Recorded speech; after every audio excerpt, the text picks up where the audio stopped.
The humid air of Albert Park on the morning of March 6, 2026 was shattered by the first official screams of the largest regulation overhaul in history. In these first official sessions of a massive 24-race calendar, we witnessed 11 teams, including the debutant Cadillac, attempting to cling to the track after emerging from a logistical nightmare. Ferrari's absolute dominance in FP1, the mechanical dramas at McLaren, and half the paddock pulling all-nighters after emergency airlifts via Tanzania. Today wasn't just a practice day, it was the historic moment where the sport's capacity reached its absolute limit. The historic scrapping of the 20-year curfew by the FIA and the bloodshot eyes of mechanics who haven't slept in 48 hours is the true price of the 2026 revolution. At F1 Perspective, we are diving far beyond the timesheets into the wing designs Ferrari is hiding and Adrian Newey's vibration war with Honda. Fasten your seatbelts, we are diving into the paddock's deepest telemetry earthquakes. In the very first minutes of the session, with the world's eyes on reigning champion Lando Norris, a radio message from the McLaren garage sent a chilling silence through the paddock. "I can't downshift, it's shocking." Although Norris managed to bring the MCL40 back to the pits with immense composure, the frantic intervention of the McLaren mechanics highlighted the severity of the situation. The team's official statement confirmed a gearbox-related issue, and as a precaution the car was pulled into the garage for extensive work. For Norris, the first session of the season was limited to just 7 laps. The massive electrical torque generated by the 2026 power units has begun shredding gearboxes like paper. The reliability apocalypse warned by Williams sporting director Sven Smay hit the McLaren camp in the very first minute. This lost critical track time might have decided the fate of Sunday's race as early as Friday morning, as every kilometre is vital for filling the telemetry library in these new machines. While Lando Norris waited helplessly in the garage, things turned into a full engineering showcase at Ferrari. Charles Leclerc sent a definitive message to the paddock with a 1-minute 20.267 lap, while his new teammate Lewis Hamilton snatched second place right on his heels.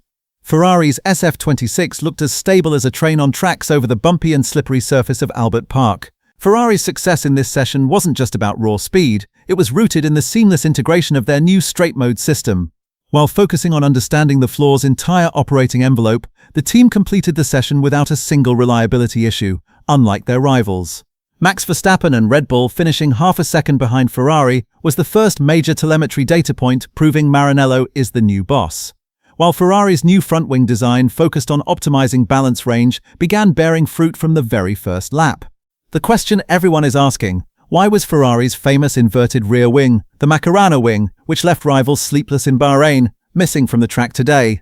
The SF26 took to Melbourne practice with a standard 3-element active rear wing. According to technical leaks, Ferrari engineers are not yet 100% confident in the hydraulic and mechanical load required for the more than 300 activations of the wing over a full race distance. Fred Vasseur's emphasis on balance range suggests Ferrari might be playing it safe in safe mode for Melbourne, aiming purely for the podium. However, the real bombshell being whispered in the paddock is that Ferrari used the wing as bait to panic rivals, saving the truly optimized version as an ace against Mercedes' downwash design for the European rounds. Even without the wing, Ferrari gapped the field by half a second in FP1, proving to the world that their true strength lies in floor geometry, not just the wing. As the afternoon sun lowered over Albert Park, FP2 wrote a completely different story. Home hero Oscar Piastri clocked a 1-minute 19.729 seconds lap in his McLaren MCL40 to top the session, turning Melbourne into a literal stadium. McLaren's new rear wing and revised floor edge granted Piastri incredible flow control around the rear tyres. However, the true shock of the session was Mercedes' young star Kimi Antonelli snatching position 2 right ahead of Hamilton. Despite Toto Wolff's "we aren't favourites" claims, Mercedes' extreme downwash design is pumping high-energy flow to the rear wing so effectively that the Silver Arrows looked even more stable than the Ferraris at the end of the straights. Mercedes' new bodywork pulls air to the rear like a jet engine, allowing Antonelli to set that bold lap. Piastri's leadership is proof of how quickly McLaren bounced back from their morning gearbox nightmare and cemented them as a top contender for 2026. Reports from the Aston Martin garage reveal more than just a technical glitch, they tell a story of structural bankruptcy.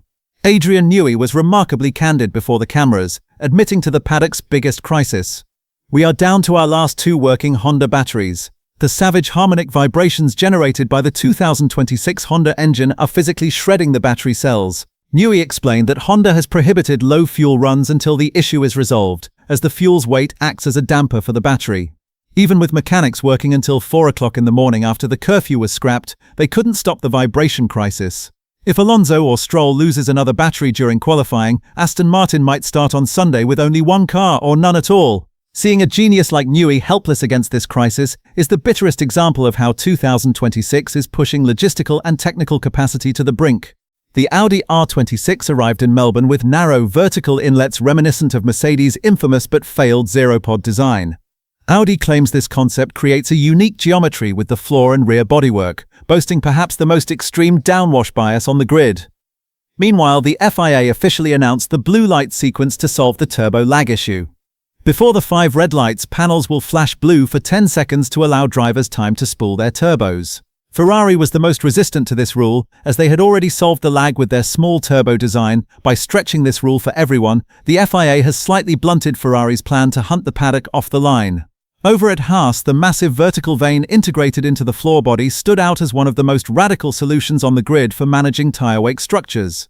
The tensest moment of FP2 occurred when Franco Colapinto drove his Alpine unusually slowly in the middle of the track. Lewis Hamilton, charging down the main straight at 320 km/h, was forced to take evasive action at the last second and screamed over the radio, "This guy is incredibly slow, this is so dangerous." Meanwhile, in the Cadillac garage, Valtteri Bottas is grappling with his 5-place grid penalty from Abu Dhabi 2024. However, the Cadillac Mach 26 arrived in Melbourne with a revised front wing design and new rear wing flaps to improve yaw characteristics. Whether these updates can save Bottas from the back of the grid remains to be seen. For Colapinto, this investigation might be the toughest stewards meeting of his career, as safety violations in the 2026 regulations now carry much heavier penalties. The FIA made the decision today that calmed the paddock. The pit lane speed limit will remain at 80 km/h.